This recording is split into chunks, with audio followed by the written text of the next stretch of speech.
Hi welcome back to my channel. ఈరోజు కథ ప్రేమ బంధం 18వ భాగాన్ని వినీతం. తన్వి, ఒకసారి మనం మీ అన్నయ్యని అడుగుదామా? అసలు వాళ్ళ పెళ్ళి ఎలా అయింది, ఎందుకంత హడావిడిగా చేసుకున్నారు అని అంటాడు రిషి. అడగచ్చు రిషి, కానీ అన్నయ్య నిజం చెప్తాడు అంటారా అంటుంది తన్వి. చెప్పడా అంటాడు రిషి తన వైపే చూస్తూ. చెప్పడా అంటే చెప్తాడు, కానీ అది నాకు సంబంధించిన విషయం అయితే చెప్పడు అంటుంది తన్వి. అదేంటి అని అడుగుతాడు రిషి. అంటే అతని దృష్టిలో నేను లేను కదా, ఇప్పుడు నన్ను గుర్తు చేసుకొని బాధపడడం ఇష్టం లేక చెప్పడు అంటుంది తన్వి బాధగా. అలా అనుకు తన్వి, కొన్ని రోజులు ఆగు, నేను ఇంతకు ముందు నీ లైఫ్ ఎంత హ్యాపీగా ఉండేదో అలా చూసుకుంటాను అంటాడు రిషి. హ్యాపీగా అయితే ఉండగలను, కానీ ఇంతకు ముందులా అంటే కష్టం రిషి. నా హ్యాపీనెస్ అంతా నా పేరెంట్స్తోనే పోయింది. ఇప్పుడు నేను కేవలం బ్రతుకున్నాను అంతే అంటుంది తన్వి. నా వల్లే కదా తన్వి ఇలా ఒంటరిగా అయ్యి బాధపడుతున్నావు అంటాడు రిషి మనసులో. కానీ ఇప్పుడు నా లైఫ్లో ఉన్న చిన్న హోప్ నువ్వే రిషి. నిన్ను చూస్తూ జీవితం అంతా హ్యాపీగా బ్రతికేస్తాను అంటుంది తన్వి ప్రేమగా అతన్ని చూస్తూ. రిషి తన్విని హక్ చేసుకుని ఐ లవ్ యూ తన్వి అంటాడు. Love you two Rishi, and I miss you so much అంటుంది తన్వి. నేను కూడా నిన్ను చాలా మిస్ అవుతున్నాను తన్వి. నీ పేరు తెలియక, నువ్వు ఎలా ఉంటావో తెలియక నాలో నేను ఎంత బాధపడ్డానో నాకే తెలుసు. నీ గురించి ఆలోచిస్తూ నన్ను నేను మర్చిపోయాను, కానీ ఆ తర్వాత నా బాధ్యత గుర్తుకొచ్చి కంపెనీ పెట్టి ఇప్పుడు ఈ స్థాయిలో ఉన్నాను అంటాడు రిషి. రిషి, ఒక విషయం అడుగుతాను, కోప్పడవు కదా అని అడుగుతుంది తన్వి అతని వైపే చూస్తూ. హా అడుగు అడుగు, అయినా నిన్ను ఎందుకు కోప్పడతాను అంటాడు. నేహ ఎవరు రిషి అని అడుగుతుంది తన్వి చిన్నగా అతని వైపే చూస్తూ. నేహ మన కూతురు అంటాడు రిషి. రిషి ప్లీజ్ నిజం చెప్పు, తన పేరెంట్స్ ఎవరు, వాళ్ళ అమ్మ ఎవరు అని అడుగుతుంది. నేహ నవ్య సంతోష్లా కూతురు అంటాడు రిషి చిన్నగా. వాట్, నవ్య వాళ్ళ కూతురా? మరి నవ్య వాళ్ళు ఏమయ్యారు రిషి అని అడుగుతుంది తన్వి కంగారుగా. వాళ్ళు లేరు తన్వి అంటాడు రిషి బాధగా. లేరు అంటే అంటుంది తన్వి భయంగా, తను అనుకున్నది నిజం కాకూడదు అనుకుంటూ. వాళ్ళిద్దరూ ఒక యాక్సిడెంట్లో చనిపోయారు అంటాడు. ఆ మాట వినగానే తన్వి షాక్ అవుతుంది. ఆ షాక్లోనే కళ్ళు తిరిగి పడిపోతుంది. తన్వి తన్వి ఏమైంది అని తన బుగ్గలు పడుతూ లేపడానికి ట్రై చేస్తాడు రిషి. అతని అరుపు కింద ఉన్న సులోచన గారు పైకొచ్చి ఏమైంది రిషి అని అడుగుతారు.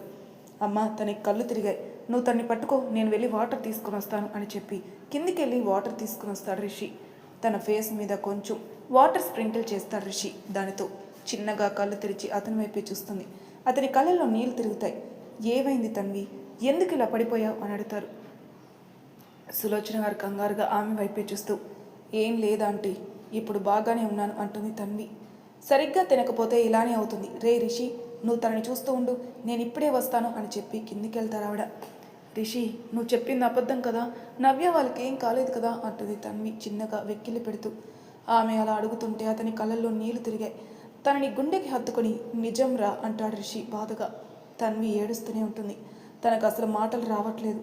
తన ప్రాణం అనుకున్న స్నేహితురాలు దూరమైందని తెలిసి తట్టుకోలేకపోతుంది. ఎందుకు రిషి అన్నీ నాకే ఇలా జరుగుతాయి?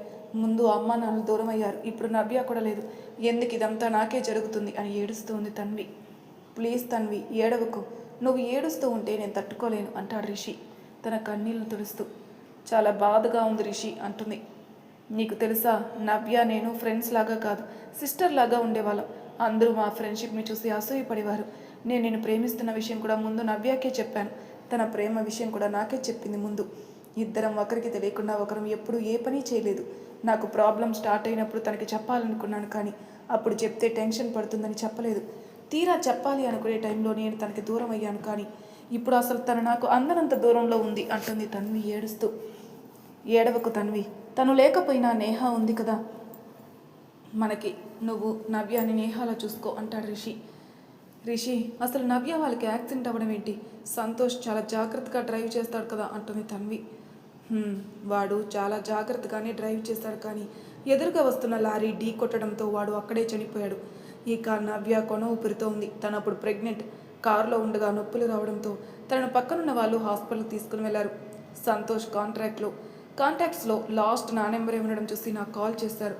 నేను వెళ్ళేసరికి నవ్యకి పాప పుట్టింది. ఆ పాపను నేనే ముందుగా ఎత్తుకున్నాను. నవ్య నా చేతుల్లో ఉన్న పాప చేయి పట్టుకొని నా కూతురు జాగ్రత్త అన్నయ్య, నువ్వు తనని నీ కూతురుగానే పెంచు అని చెప్పి ఇంకా ఏదో చెప్పేలోపే తనకి ఊపిరి ఆడలేదు. సంతోష్ వైపు పాప వైపు బాధగా చూస్తూ చనిపోయింది అంటాడు రిషి కన్నీళ్లు పెడుతూ. అతను చెప్పేది విని తన్వి ఇంకా గట్టిగా ఏడుస్తుంది. చనిపోయే చివరి క్షణంలో కూడా ఎంత బాధను అనుభవించింది అనేది తలుచుకొని వెక్కి వెక్కి ఏడుస్తూ ఉంటుంది తన్వి. ఆ క్షణం నాకు చాలా బాధగా అనిపించింది. ఎంతలా ఏడ్చానో నాకే తెలుసు. ఎంతమంది ఫ్రెండ్స్ ఉన్నా కూడా వాడు నా స్పెషల్ ఫ్రెండ్, ఎప్పుడూ నాకు సపోర్ట్గా ఉండేవాడు. నిజంగా నీ చేతి వంట అప్పట్లో రోజు తిన్నాను అంటే అది వాడి వల్లనే. నిన్ను నాకు దగ్గర చేసింది వాడే. వాడికి తోడు నవ్య కూడా నా కోసం ఎప్పుడు ఆలోచిస్తూ ఉండేది. అసలు నీకు తెలుసా, నవ్య నువ్వు లేకుండా పెళ్లి చేసుకుని చాలా గొడవ చేసింది. ఎంతలా ఏడ్చిందో, నువ్వు తన పక్కన లేవని. మేము చాలా బ్రతిమలాడితే అప్పుడు వాడితో తాళి కట్టించుకుంది అంటాడు. రిషి చెప్పే మాటలు వింటుంటే తన్వి కళ్ళల్లో నీళ్ళు ఆగడం లేదు. నవ్యతో తన ఫ్రెండ్షిప్ గుర్తుకొస్తుంటే రిషిని హక్ చేసుకుని ఏడుస్తూ ఉంటుంది. ఇంతలో డాడా అని నేహ పిలుపు వినిపించడంతో ఇద్దరు కళ్ళు తుడుచుకుంటారు. చూడు రిషి, ఈ క్షణం నుంచి నేహ నా కూతురు అంటే మనిద్దరి కూతురు అంటుంది తన్వి అతని వైపే చూస్తూ. రిషి ఆమెని హక్ చేసుకుని థ్యాంక్స్ తన్వి అంటాడు. తన్వి అతని తిరిగి హక్ చేసుకుని కిందికి వెళ్దాం పద, మన పాప పిలుస్తుంది అంటుంది చిన్నగా. రిషి తన్విని వదిలి ఆమె నుదుటి మీద ముద్దు పెట్టుకుని నువ్వు నా బంగారం రా అంటాడు. తన్వి అతన్ని చూసి చిన్నగా నవ్వి అక్కడి నుంచి కిందికి వస్తుంది. తన్వి, ఇంతసేపు ఎక్కడికి వెళ్ళావు? నేను లేచాక ఆడుకుందాం అన్నాం కదా అంటుంది నేహ తన్వి మీద అలిగి మొహం పక్కకు పెట్టుకుంటూ. తన్వికి నేహాని చూస్తుంటే నవ్య అలాగే కనిపించి ఆమెకి కళ్ళల్లో నీళ్లు తిరుగుతాయి. వెళ్ళి నేహాని ఎత్తుకుని తన మొహం అంతా ముద్దులు పెడుతూ లవ్ యూ బంగారం అంటుంది. తన్వి ఎందుకు అలా చేస్తుందో అర్థం కాకపోయినా తనకి చక్కలి కిలిగే అనిపించి కిలికిలా నవ్వుతుంది నేహ. అప్పుడే కిచెన్ నుంచి బయటకు వచ్చిన సులోచన గారు వాళ్ళిద్దరిని చూసి కన్నీళ్లు పెట్టుకుంటారు. రిషి వాళ్ళని చూసి ఆనందపడతాడు. నవ్య, నీ కోరిక నెరవేందిరా. నీ ఫ్రెండే నీ పాపకు అమ్మాయింది. ఇక నువ్వు పైన ప్రశాంతంగా ఉండొచ్చు. మిష్యూరా సంతోష్ అని అనుకుంటూ కన్నీళ్లు పెట్టుకుంటాడు రిషి. తన్వి చాలాసేపు అలానే నేహాని ఎత్తుకుని ముద్దులాడి బంగారం అంటుంది. చెప్పు అంటుంది నేహ ఆమె వైపే చూస్తూ. మరేమో నేను నీకు ఏమవుతాను అని అడుగుతుంది తన్వి నేహ వైపు చూస్తూ. ఏమవుతావు అంటుంది నేహ తిరిగి తన్వి వైపే చూస్తూ. సులోచన గారు అక్కడికి ఏం జరుగుతుందో అర్థం కాక వాళ్ళనే చూస్తున్నారు. నేను ఏమవుతానో మీ డాడీ అని అడుగు అంటుంది తన్వి. నేహ తన్వి దగ్గర నుంచి రిషి దగ్గరికి వెళ్ళి డాడా అంటుంది. చెప్పు బంగారం అంటాడు రిషి నేహాని ఎత్తుకుని. మరేమో తన్వి నాకేమవుతుంది అని అడుగుతుంది నేహ అతని వైపు చూస్తూ. సులోచన గారు తన్వి అతని వైపే అలానే చూస్తూ ఉంటారు. ఇద్దరు అతను ఏం సమాధానం చెప్తారని వెయిట్ చేస్తూ ఉంటారు. బంగారం, నేను నీకు డాడీ అయితే తను మమ్మీ అవుతుంది అంటాడు రిషి తన్వి వైపు ఓరగా చూస్తూ. ఆ మాటకి తన్వి సిగ్గుపడుతూ తలదించుకుంటే సులోచన గారు హ్యాపీగా ఫీల్ అయి తన దగ్గరికి వెళ్ళి అవునా అన్నట్టు చూస్తారు.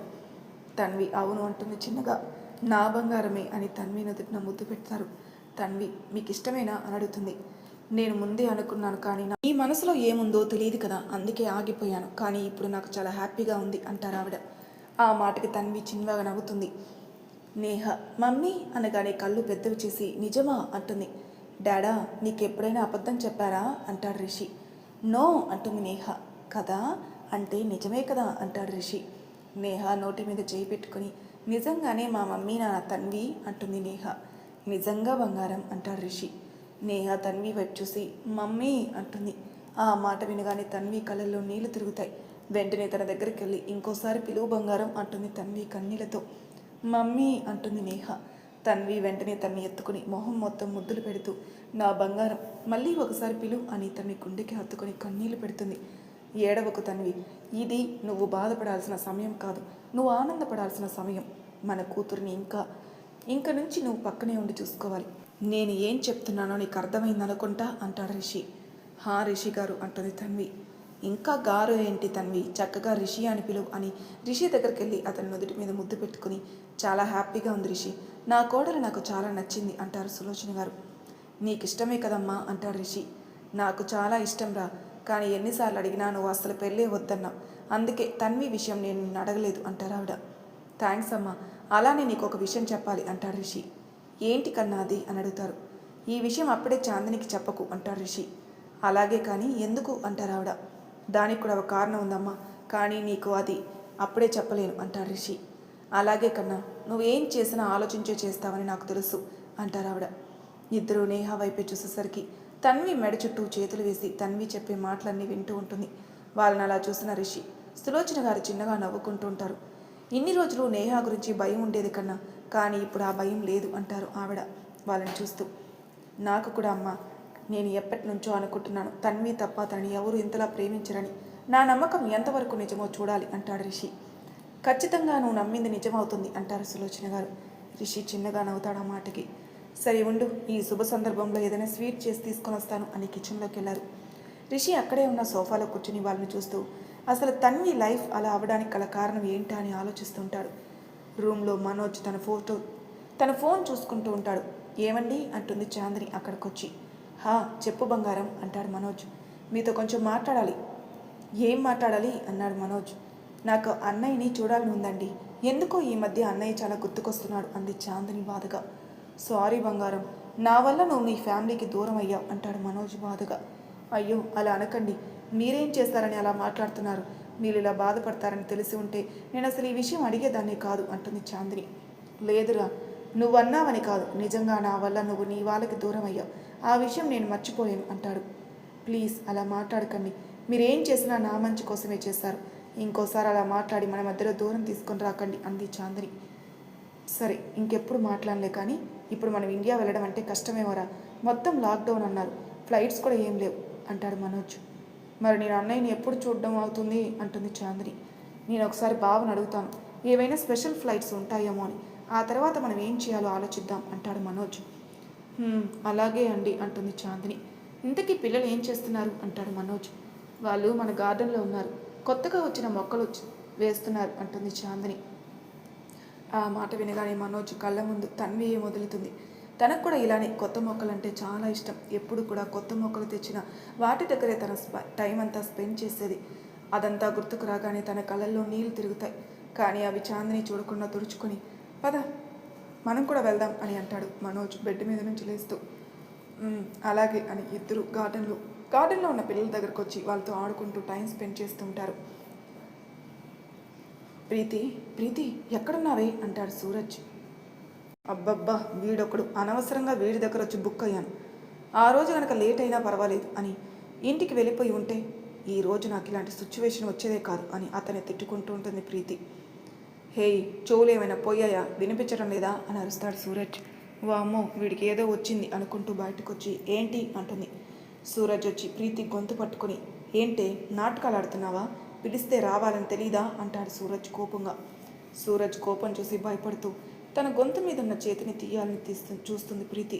అంతకంతకు అతని పట్టు బిగిస్తుంటే ఊపిరి ఆడక కళ్ళు తేలేస్తుంది. ఊపిరి ఆగిపోతుందన్న చివరి క్షణంలో తనని నేల మీదకి వదిలేస్తాడు. ప్రీతి ఊపిరి పీల్చుకుంటూ తనని గట్టిగా పట్టుకుని దగ్గుతూ ఉంటుంది. ఇంకోసారి నేను పిలవగానే రాకపోతే అదే నీకు చివరి క్షణం అవుతుంది అంటాడు సూరజ్ కోపంగా ఆమె చేతికి వాటర్ బాటిల్ ఇస్తూ. ప్రీతి ఆ వాటర్ బాటిల్ తీసుకుని మొత్తం నీళ్లు తాగేసి కొంచెం రిలాక్స్ అవుతుంది. సూరజ్ తననే చూస్తూ ఉన్నాడు అక్కడున్న సోఫాలో కూర్చుంటూ. ప్రీతి నార్మల్ అయ్యాక వెళ్ళి అతని ముందు కూర్చుని ఏం చెప్పాలని పిలిచావు అని అడుగుతుంది. సూరజ్ ఆమె వైపు చూసి చెప్పడం మొదలు పెడతాడు. మనోజ్ తన ఫోన్ తీసుకుని రిషికి కాల్ చేస్తాడు. వేళకాని వేళలో ఇలా మనోజ్ కాల్ చేయడం ఏంటా అని ఆలోచిస్తూ తన రూమ్లోకి వెళ్ళి కాల్ లిఫ్ట్ చేస్తాడు రిషి. బావా అక్కడంతా ఓకేనా అని అడుగుతాడు రిషి కొంచెం కంగారుగా. హా బావా ఓకే, కానీ మీ చెల్లి నిన్ను చూడాలని అంటుంది. ఎందుకో ఈ మధ్యన చాలా డల్లుగా కూడా ఉంటుంది అంటాడు మనోజ్. అవునా, కానీ ఇప్పుడు బయటకు వచ్చే సిచ్యువేషన్ లేదు కదా మనోజ్ అంటాడు రిషి.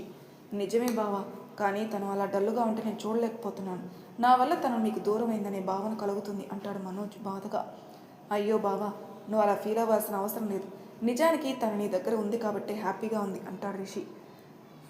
కానీ ఏదో ఒకటి చేసి మేము అక్కడికి వచ్చేలా చేయి బావా అంటాడు మనోజ్. అలాగే అంటాడు రిషి. మీ చెల్లి మాత్రమే కాదు బావా, పిల్లలు కూడా చాలా బెంగ పెట్టుకున్నారు నీ మీద. అలానే నేహాన్ని చూడాలి అంటున్నారు అన్నాడు మనోజ్.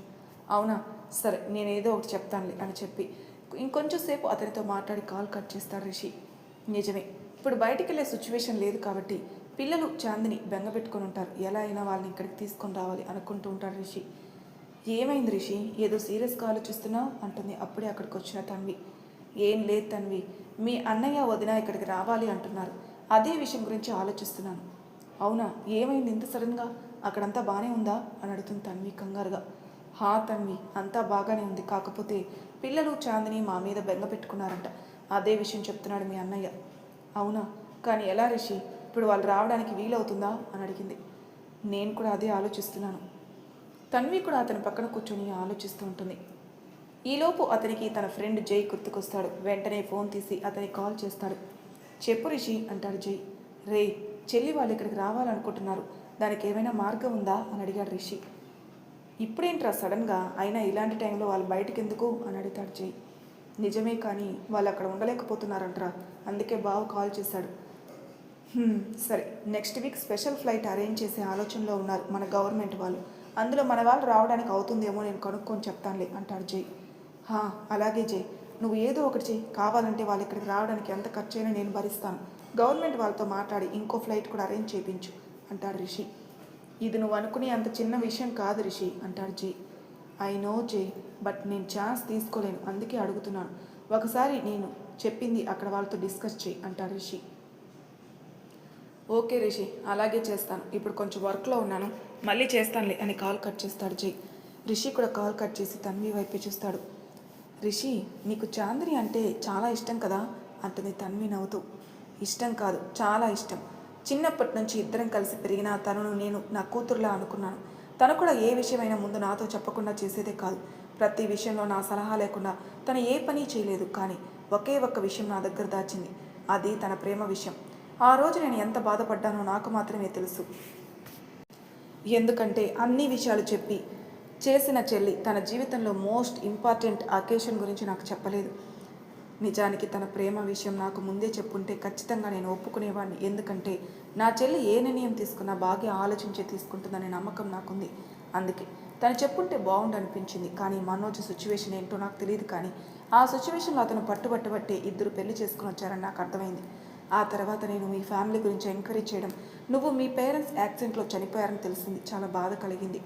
అతని గురించి, అతని క్యారెక్టర్ గురించి తెలుసుకున్నాను. చాలా మంచివాడని తెలిసింది. అందుకే నేనే స్వయంగా వాళ్ళకి రిసెప్షన్ ఏర్పాటు చేసి మనోజ్ అడగడంతో అక్కడి నుంచి పంపేశాను అని అంటాడు రిషి. అన్నయ్య ఎందుకు అంత అర్జెంటుగా పెళ్లి చేసుకుని వెళ్ళిపోయాడు? అసలు వాడు తిరిగి ఇంటికి ఎప్పుడు వెళ్ళాడు? నేను ఈ విషయాలన్నీ ఎలా తెలుసుకోవాలి అని ఆలోచిస్తూ ఉంటుంది తన్వి. ఏమైంది తన్వి, ఏం ఆలోచిస్తున్నావు అని అడుగుతాడు రిషి ఆమె వైపే చూస్తూ. ఏం లేదు రిషి అంటుంది తన్వి. అమ్మ వాళ్ళు గుర్తుకొచ్చారా అని అడిగాడు. అమ్మ అనగానే తన వాళ్ళతో కలిసి చేసిన అల్లరంతా కళ్ళ ముందు కదలడంతో కళ్ళల్లో నీళ్లు తిరుగుతాయి. మిస్ యూ అమ్మ, miss you so much and I love you నాన్న. ఎందుకు మీరు మాత్రమే వెళ్ళిపోయి మమ్మల్ని ఇలా ఒంటరిగా వదిలేశారు? ఇంతకాలం ఒక అనాథలా బతకలేక చస్తూ బ్రతికాను. ఇలాంటి జీవితం ఏ ఆడపిల్లకి రాకూడదు. ఏ క్షణం ఎటువైపు నుంచి ఎవరొచ్చి ఏం చేస్తారని ప్రతి క్షణం భయపడుతూ బ్రతికే అంత దీనమైన స్థితి ఏ ఒక్కరికి వద్దు. అయినా ఈ దేవుడు ఆనందంగా ఉన్న వాళ్ళని చూసి ఓర్వలేడనుకుంటా. అందుకే మిమ్మల్ని తీసుకెళ్ళి జీవితంలో నవ్వలేని విధంగా నన్ను చేసేస్తాడు. అసలు ఇదంతా జరగడానికి కారణం నేనే. నా వల్ల ఈరోజు మీరు లేకుండా పోయారు. ఇదంతా నా వల్లే అని బాధపడుతూ కన్నీళ్లు పెట్టుకుంటూ ఉంది తన్వి. తన్వి, ఏమైంది, ఎందుకు ఏడుస్తున్నావు అని అడుగుతాడు రిషి కంగారుగా తన దగ్గరకు తీసుకుంటూ. ఏం లేదు రిషి, నా లైఫ్లో జరిగినవన్నీ ఒక్కసారిగా కళ్ళ ముందు మెదిలాయి. అందుకే ఇలా బాధతో కన్నీళ్ళు వచ్చేస్తాయి అంది బాధగా. అసలు దీని అంతటికి కారణం నేనే కదా తన్వి. అసలు నేనంటూ లేకపోయి ఉంటే ఈరోజు నీకు ఇన్ని బాధలు వచ్చేవే కాదు కదా అంటాడు రిషి బాధగా. అయ్యో రిషి, ప్లీజ్ నువ్వు అలా అనుకో. నువ్వంటూ లేకపోతే ఈరోజు నేహ ఉండేదే కాదు. నేను ఇప్పుడు నవ్వుతూ ఉండేదాన్నే కాదు. దీనికి అంతటికి కారణం నువ్వే అని ఎందుకు అనుకుంటావు? ఎప్పుడూ ఏదో జరిగిందని అదే గుర్తుపెట్టుకొని ఇప్పుడు నిన్ను నువ్వు నిందించుకోవడం కరెక్ట్ కాదు అంటుంది. మరి నువ్వు చేసింది ఏంటి తన్వి? నువ్వు కూడా అదే చేస్తున్నావు కదా. అసలు వాళ్ళ యాక్సిడెంట్ అవ్వడానికి నీకు సంబంధం లేదు. అలాంటిది నిన్ను నువ్వు నిందించుకుంటూ వాళ్ళని నువ్వు ఒంటరిగా వదిలిపోయారని బాధపడుతున్నావు. అది కరెక్టేనా అని అడుగుతాడు రిషి. తన్వి తలదించుకొని, నేను నిన్ను ప్రేమిస్తున్నానని ఎవరికీ తెలియకుండా ఉంటే ఇదంతా జరిగేదే కాదు కదా రిషి అంటుంది చిన్నగా. నువ్వు నన్ను ప్రేమిస్తున్న విషయం నాకే చెప్పలేదు. వాళ్ళకి ఎలాగో తెలిసి వాళ్ళేదో చేస్తే నిన్ను నువ్వు ఎందుకు నిందించుకుంటావు? చూడు తన్వి, ఇంకోసారి నువ్వు ఇలా బాధపడుతూ ఉంటే నేను చూస్తూ ఉంటాను. అండ్ వన్ మోర్ థింగ్, అసలు విషయాలన్నీ నేను తెలుసుకునే పనిలోనే ఉన్నాను. దీనిలో ఎవరెవరి సంబంధాలు ఉందో వాళ్ళందరి జాతకాలు బయటపెట్టి ఈ రిషి వర్మ అంటే ఏంటో చూపిస్తాను అన్నాడు కోపంగా. కానీ రిషి ఒక్క విషయం అంటుంది తన్వి. ఏంటది అని అడుగుతాడు రిషి.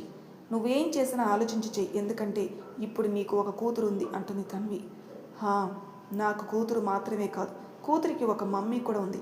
తను కూడా నా బాధ్యతే అంటాడు రిషి అల్లరిగా నవ్వుతూ. ఆ మాటకి తన్వి సిగ్గుపడుతూ తలదించుకుంది. ఇదిగో, ఎప్పుడు ఇలా క్యూట్గా నవ్వుతూ ఉండు, అంతేకాని ఏడుస్తూ ఉంటే నేను చూస్తూ ఉండలేను. పైగా నీ కన్నీళ్లు చూస్తే నా బ్రెయిన్ పనిచేయడం ఆగిపోతుంది. అందుకే చెప్తున్నాను, ప్లీజ్ ఎప్పుడూ నవ్వుతూ ఉండు అంటాడు రిషి. అలాగే రిషి అంటుంది తన్వి చిన్నగా నవ్వుతూ. మరి తర్వాయి భాగంలో ఏం జరుగుతుందో నెక్స్ట్ ఎపిసోడ్లో తెలుసుకుందాం. అంతవరకు నా ఛానల్ సబ్స్క్రైబ్ చేయని వాళ్ళు ప్లీజ్ సబ్స్క్రైబ్ చేసుకోండి, లైక్ చేసి షేర్ చేయండి, మీ అభిప్రాయాలు నాకు కామెంట్ రూపంలో తెలియజేయండి. Thank you for listening.